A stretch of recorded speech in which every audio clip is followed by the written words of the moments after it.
యేసుక్రీస్తు ప్రభువు అనగా ఏమి?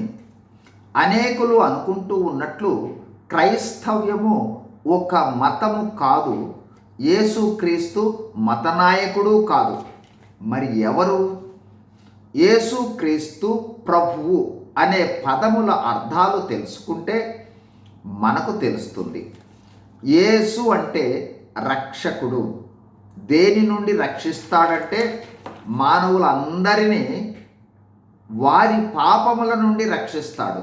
ఎందుకంటే పాపము మానవుణ్ణి అనేక శాపాలకు గురి చేసి దేవునికి మానవులకు అడ్డుగా ఉండి చివరికి పాతాళం అనే నరకము చేర్చుతుంది. కాబట్టి యేసు పాపము నుండి రక్షిస్తాడు, కావున పాపుల రక్షకుడు.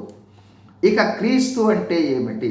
క్రీస్తు అంటే అభిషిక్తుడు, అంటే ఒక ప్రత్యేకమైన పని కోసం ప్రత్యేకపరచబడిన వాడు అని అర్థము. ఏ పని కోసం? సమస్త మానవాళిని పాపము నుండి విమోచించుట లేదా రక్షించుటకు నిర్దోషమును నిష్కళంకమైన గొర్రెపిల్ల వంటి రక్తము అవసరమైంది. కావున లోక పాపములను మోసికొని పోవు దేవుని గొర్రెపిల్లగా తన ప్రాణమును ఇచ్చుటకు ఈ లోకమునకు దేవుని చేత అభిషేకించబడి వచ్చిన దైవ కుమారుడు. ఇక ప్రభువు అంటే ప్రభుత్వము చేయువాడు లేదా పరిపాలకుడు లేదా ఏలువాడు.